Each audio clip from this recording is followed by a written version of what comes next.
السلام علیکم ورحمۃ اللہ وبرکاتہ نحمدہ ونصلی علی رسولہ الکریم اما بعد۔ امید کرتے ہیں آپ تمام سسٹرز خیر و عافیت سے ہوں گی اور ایمان کی بہترین حالت میں ہوں گی۔ اللہ رب العزت سے دعا ہے آپ کی طرف ہر بڑھانا شر خیر میں بدل دے، آمین آمین۔ پیارے سسٹرز، ہم لوگ سورہ نساء کی آیہ مبارکہ 16 تک تفسیر اور آیہ مبارکہ 18 تک ٹرانسلیشن کر چکے تھے۔ آج مزید 4 آیہ مبارکہ کی ٹرانسلیشن کریں گے اور تفسیر کا لیسن آیہ مبارکہ 17 سے سٹارٹ کریں گے۔ تو یہ لیسن سٹارٹ کرتے ہیں۔ رب اشرح لی صدری ویسر لی امری واحلل عقدۃ من لسانی یفقہوا قولی اللہم بارک لنا فی اوقاتنا اللہم فقہنا فی الدین اللہم انی اسألک الہدی والتقی والعفاف والغنی اللہم الہمنی رشدی واعذنی من شر نفسی اعوذ باللہ من الشیطان الرجیم بسم اللہ الرحمن الرحیم یا ایہا الذین آمنوا لا یحل لکم ان ترثوا النساء کرہا ولا تعضلوهن لتذهبوا ببعض ما آتيتموهن إلا أن يأتين بفاحشة مبينة وعاشروهن بالمعروف فإن كرهتموهن فعسى أن تكرهوا شيئا ويجعل الله فيه خيرا كثيرا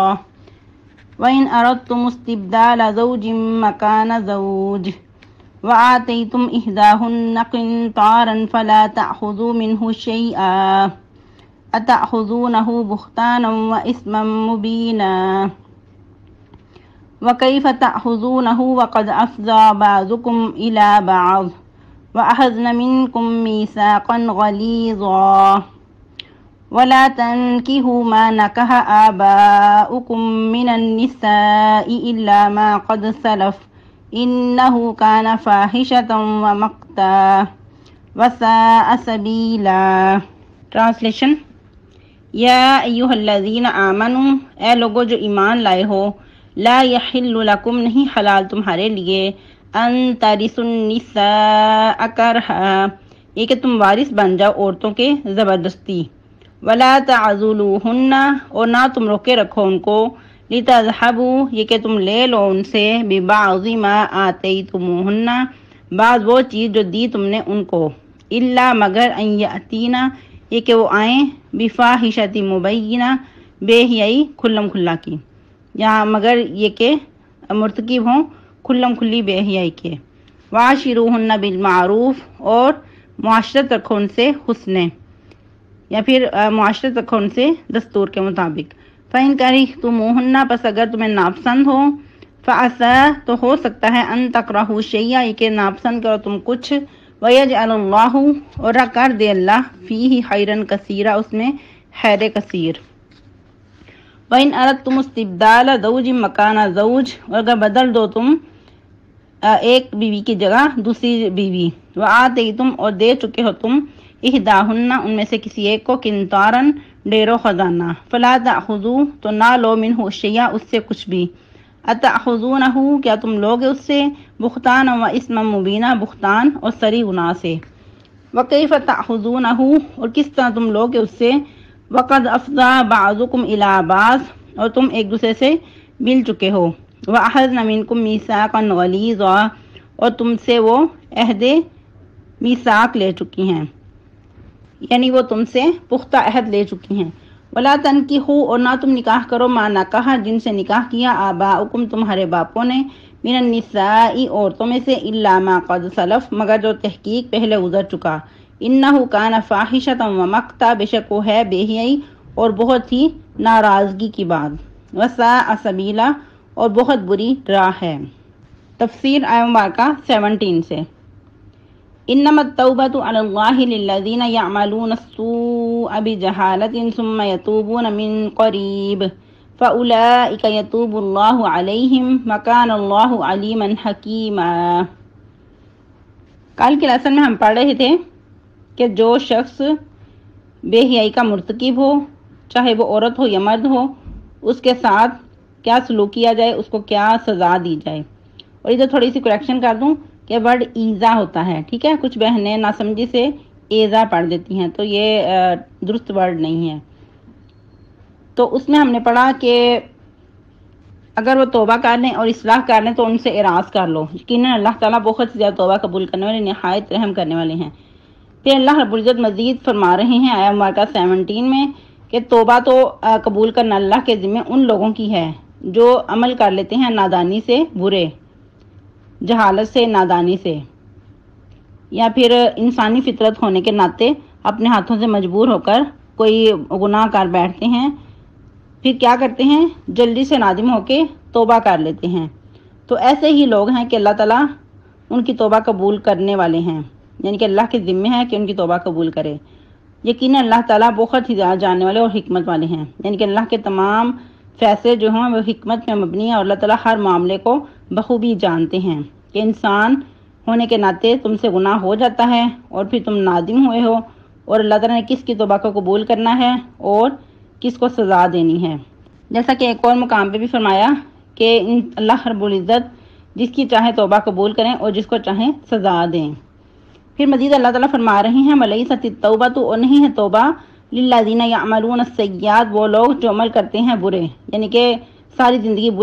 برے عمل کرتے رہتے ہیں، یہاں تک کہ جب ان کے پاس موت آ جاتی ہے، موت کا فرشتہ دیکھ لیتے ہیں تو پھر کیا کہتے ہیں، انی تبت الآن، بے شک میں اب توبہ کرتا ہوں۔ جس طرح کہ فرعون نے بھی کیا تھا کہ جب موت کا فرشتہ دیکھ لیا تو اس نے کہا کہ میں اب موسیٰ اور ہارون کے رب پہ ایمان لایا ہوں۔ ساری زندگی تو دشمنی کرتا رہا اور خود انا ربکم الاعلی کا دعویٰ کرتا رہا، تو اس وقت کہنے لگا میں ایمان لایا، تو اللہ تعالیٰ فرماتے کہ اس وقت بھی توبہ قبول نہیں ہوتی۔ اور پھر مزید کنتو کی توبہ قبول نہیں ہوتی، نہ وہ لوگ کہ جو مر جاتے ہیں کفر کی حالت میں، یعنی کہ ایک تو موت کو دیکھ کے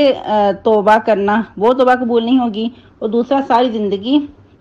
اسی طرح گناہوں میں گزر گئی، کفر میں گزر گئی، تو ایسے لوگوں کی بھی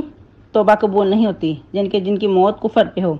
اولئک اعتدنا لهم عذابا علیما، ایسے ہی لوگ ہیں ان کے لیے اللہ تعالیٰ نے دردناک عذاب تیار کر رکھا ہے۔ اللہم لا تجعلنا منهم۔ اور دیکھیں کہ اللہ رب العزت کا کمال کا شفقت کا معاملہ ہے اپنے بندوں کے ساتھ، کہ انسان گناہ کرتا رہتا ہے لیکن جب توبہ کر لیتا ہے تو اللہ کیا فرماتے ہیں کہ ان کی توبہ میں قبول کر لیتا ہوں، جس طرح کہ حدیث میں بھی آتا ہے التائب من الذنب کمن لا ذنب لہ، کہ توبہ کرنے والا ایسا ہے جیسا اس نے گناہ کیا ہی نہیں، بلکہ بعض اوقات تو انسان کی جو کوشش ہوتی ہے گناہوں میں بھی اللہ تعالیٰ اس کو بھی نیکیوں میں بدل دیتے ہیں۔ اللہ کو اپنے بندے کی یہ ادا ایسی پسند آتی ہے کہ جو انسان اللہ کی طرف پلٹتا ہے، رجوع کر لیتا ہے۔ پھر اب نیا ٹاپک شروع ہو رہا ہے، اللہ رب العزت مزید کچھ گھریلو احکامات کے بارے میں نصیحت کر رہے ہیں۔ یا ایھا الذین آمنوا لا یحل لکم ان ترثوا النساء کرہا، ادھر کیا مخاطب کیا جا رہا ہے، مومنین کو، اے ایمان والو نہیں حلال تمہارے لیے یہ کہ تم عورتوں کے وارث زبردستی بن بیٹھو۔ جس طرح کہ ہم سورہ نساء سے گزر رہے ہیں تو پھر عورتوں کے حقوق کے بارے میں اللہ رب العزت احکامات سمجھا رہے ہیں مردوں کو۔ اس میں آیہ مبارکہ میں شوہر بھی مخاطب ہو سکتے ہیں یا پھر وہ لوگ جو عورتوں کے وارث، جیسا کہ پہلے بھی آپ لوگوں کو بتایا گیا کہ زمانہ جاہلیت میں کیا ہوا کرتا تھا کہ شوہر کے مرنے کے بعد اس کے جیسا کہ مال کے وارث بن بیٹھتے، اور عورت کو بھی یعنی کہ میت کی بیوی جو ہوتی اس کو بھی مال وراثت میں شامل کر لیا جاتا، اور جیسا چاہتے اس کے ساتھ سلوک کرتے۔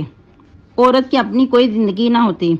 اس کو وراثت میں سے حصہ تو کہیں دینا، وہ اپنی آزادی سے زندگی بھی نہیں گزار سکتی تھی، تو اللہ رب العزت نے یہ حکم نازل کر کے ان کی اس عادت بد سے روکا ہے۔ اس کے شان نزول دونوں بھی ہو سکتے ہیں، جیسا کہ پہلے بھی آپ کو بتایا گیا کہ بعض اوقات ایک ہی آیہ مبارکہ کئی کے احکامات کے لیے نازل ہوا کرتی ہے۔ پھر مزید اللہ رب العزت کیا فرما رہے ہیں شوہروں کو کہ وَلَا تَعْضُلُوهُنَّ لِتَذْهَبُوا بِبَعْضِ مَا آتَيْتُمُوهُنَّ، اور نہ تم ان کو روکے رکھو یہ کہ تم لے لو ان سے چھین لو بعض وہ جو تم ان کو دے چکے ہو، کیونکہ بعض اوقات کیا ہوتا کہ شوہر بیوی سے تنگ آ کر اس کو طلاق دینا چاہتا، لیکن اس کو اسی طرح لٹکائے رکھتا، نہ طلاق دیتا اور نہ بساتا کہ بیوی خود ہی تنگ آ کر اس سے طلاق کا مطالبہ کرے، یعنی کہ خلا لے لے، تاکہ جو کچھ اس نے اس کو مال اسباب دیا ہے وہ اس سے واپس چھین لے۔ جیسا کہ مہر وغیرہ ہے یا کچھ اور اس کے پاس ہے، کیونکہ اگر شوہر طلاق دیتا ہے تو پھر وہ مہر عورت کا ہی حق ہے، لیکن اگر عورت مطالبہ کرتی ہے خلا کا تو پھر عورت مہر واپس کرے گی، یا پھر طلاق خریدنے کے لیے اس کو بعض اوقات کچھ مال بھی دینا پڑتا ہے۔ تو اللہ رب العزت اس چیز سے روک رہے ہیں کہ تمہیں یہ چیز اس طرح نہیں کرنا چاہیے، ان کو بلا وجہ روکنا نہیں چاہیے اس نیت سے کہ تم اس سے وہ لے لو جو تم نے ان کو دیا ہے۔ ہاں البتہ تم کس طرح ان سے لے سکتے ہو کہ وہ اگر بے حیائی کی مرتکب ہوں، یعنی کہ وہ اگر زنا وغیرہ کی مرتکب ہو جائیں تو پھر اس صورت میں تم ان سے اس طرح کچھ لے سکتے ہو۔ اور یاد رہے کہ فاحشہ سے مراد زنا بھی ہو سکتا ہے، اور فاحشہ سے مراد چڑھائی اور زیادتی بھی ہو سکتی ہے، کیونکہ جو فحش کلامی ہے یعنی کہ فحش ہے، یہ کردار میں بھی ہو سکتی ہے اور عورت کے اخلاق میں بھی ہو سکتی ہے۔ اگر وہ اس قسم کی یعنی کہ برائی کے مرتکب ہو چکی ہیں، وہ اخلاق سے گری ہوئی حرکتیں کر رہی ہیں، تو پھر ان سے تم مطالبہ کر سکتے ہو، یعنی کہ ان کو پھر خلا پہ مجبور کر سکتے ہو۔ آج کے لیے اتنے کافی ہے، کل انشاءاللہ یہاں سے ہی اپنا لیسن کنٹینیو کریں گے۔ سبحان ربک رب العزت عما یصفون وسلام علی المرسلین والحمد للہ رب العالمین وصلی اللہ علی النبی۔ والسلام علیکم ورحمۃ اللہ وبرکاتہ۔